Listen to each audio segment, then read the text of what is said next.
What's up, guys? So, just when I thought short people were making a comeback, along comes a man by the name of Chris Morgan who said, "Don't call it a comeback because his mission in life is to stop the progression of short people in today's society." Now, I'm sure all, if not most of you, have seen the video of this gentleman getting tackled for telling someone to shut the fuck up. Go ahead and attack me, Jake. Oh my god. Oh my god. Well, after that little altercation, no pun intended, apparently a bunch of this dude's videos started to surface, including a 50-minute compilation video. But the one that caught my attention was the interview that he did with News 12, and after watching it, let me just say that he should have just went on with his life and let this one go. The worst thing you can do nowadays is put yourself on the internet and try to make a difference, especially when your message is, "Don't make fun of me, I'm short." Grow the hell up and get over it. Now, instead of going over the whole video, the link to it and all others I mentioned will be in the description, I thought I'd just go over some key points that stood out to me, starting with this. I went to the woods yesterday. I was taking my anger out on the trees with a bat, and I accidentally hit my leg. Bro, what the fuck? Can you imagine if somebody caught that on film? Just a small man in the woods beating the fuck out of trees with a bat? You try and intervene to stop him, but that only makes him more angrier. Now he's chasing you with the bat?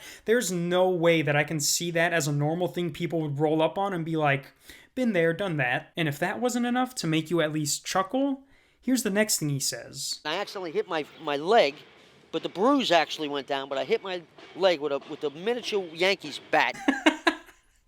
Bro, how am I not supposed to make fun of that? He didn't even use a regular-sized bat. He got one of the souvenirs from the gift shop. That is awesome, he told us that. That has to be funnier than the whole situation, and we don't even have footage of that. But I hit my leg with a miniature Yankees bat. That hurt. Okay, so the next thing that I want to talk about is this. I'm tired of women using me, abusing me, lying to my face, tell me you like me on dates, and then you take my money, you cut me off, or you say I'm too short when you're about my height. Cry me a river, pussy. You act like you're the only guy who's ever been denied by a girl because of his height. Maybe if you didn't retreat into the forest like a fucking Keebler elf to beat the shit out of trees when you're mad, you can keep a girlfriend, but every time she insults you, you get your miniature Yankees bat, disappear into the woods for an hour, and when you come back, she's gone, and you really think it's because you're short. I also think it's funny that he says the girls that deny him are about his height. Like, who are you kidding, dude? The girls that are about your height are in middle school. I don't believe one bit that girls that are relatively your height are denying you solely on that. At some point, you gotta start thinking it's something else.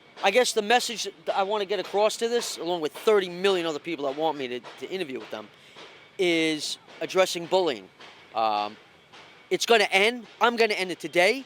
I'm the current prophet. I'm the current Martin Luther King. And if nobody likes it, too bad. And this dude wonders why he gets made fun of. What have you done in your 4'11" life to make you think you can claim you're the current Martin Luther King? Last time I checked, MLK wasn't in the forest chopping down trees with a miniature bat like some retarded lumberjack. If you're the current Martin Luther King, the African American community has taken a step backwards into the Stone Age. MLK never complained about being rejected by women as much as you. He was getting pussy from women whose husbands look like you. And that's pretty much the whole interview. The reporter asks him if he thinks he's a victim of bullying, and he's like, yeah, people in the city rob me and then walk by me the next day. And it's like, dude, that's not bullying. You're just being robbed, and because you think it's bullying and don't go to the police, they keep doing it because they know you're just going to complain like a little bitch. I've had people rob me in this town, then they walk right past me. He then starts venting about all his problems in life and blames all his misfortunes on other people and not the fact that he's ready to fight anyone who smiles in his face. How dare you show me a human emotion that means joy? Don't you know girls about my height reject me? Like, he tried to say all this happened because he's having a rough time in life, but if there's one thing to know about people like him,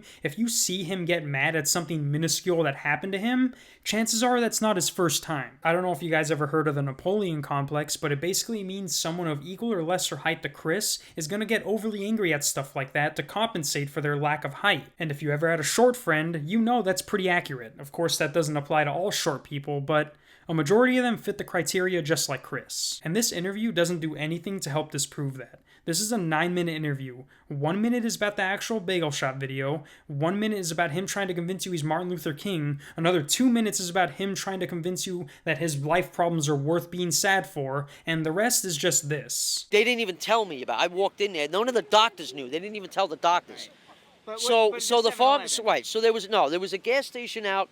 I had to go there twice a day. This was his last chance to turn this thing around and make this something positive. He obviously hasn't taken notes from the past greats that we used to make fun of. Supreme Patty, Wide Neck, Long Neck. Pretty much anybody that's in Supreme Patty's crew that was once where you are, and now they're making They're making money. Like, do you really think people want to see a guy squeeze lemons in his eyes 500 times? That can't be good for that acne treatment he's getting. Wasn't he supposed to not have acne, like, a year ago? But my point is, Chris went about this all wrong. You can't expect people to stand behind your message when a majority of that message is just really about girls rejecting you. 2019 doesn't work that way. You either embrace the meme or it murders you violently. And if you guys want to see the full interview, the link will be in the description, along with the Bagel Boss video, the 7-Eleven one, and the 50-minute compilation. Until next time, peace. Grow the hell up and get over it.